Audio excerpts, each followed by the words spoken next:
আজকে আমরা একটি ভৌতিক ঘটনা নিয়ে আলোচনা করতে চলেছি, যার নাম কালো ছায়া। গ্রামের এক প্রান্তে একটি ভগ্নপ্রায় বাড়ি পড়েছিল। বহুদিন ধরে সেখানে কেউ থাকতো না।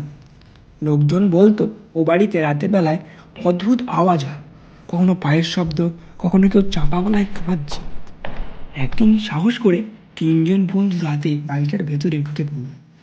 ভাঙা সিঁড়ি পেয়ে উপরে উঠতে আচমকা ঠান্ডা হাওয়া বইতে লাগলো। বাতাসের সঙ্গে ভেসে গেল এক অদ্ভুত গন্ধ, পচা ফুল আর ধূপকাঠির মিশ্রণ। এক বন্ধু পিছনের দিকে তাকিয়ে দেখলো দেয়ালে তার নিজের ছায়া নেই, অথচ বাকি দুজনের ছায়া স্পষ্ট দেখা যাচ্ছে। ভয়ে তার গলা শুকিয়ে গেল। তখনই ঘরের এক কোণে কালো কুয়াশার মতো কিছু একটা জমাট বাঁধতে শুরু করলো। সেই কালো ছায়া ধীরে ধীরে মানুষের আকার নিল। চোখ জুড়ে জল করছে লাল আলোয়। বন্ধুরা ভয়ে দৌড়ে পালাতে চাইলে দরজা নিজে থেকেই বন্ধ হয়ে গেল। ভেতরের দিকে শোনা গেল ভারী গলায় ফিসফিসানি, যেখানে ঢুকেছ সেখান থেকে কেউ আর ফেরে না। পরের দিন সকালে গ্রামবাসীরা ভাঙা দরজা খুঁজে পেলেও ভেতরে তিনজনের কাউকেই খুঁজে পাওয়া গেল না।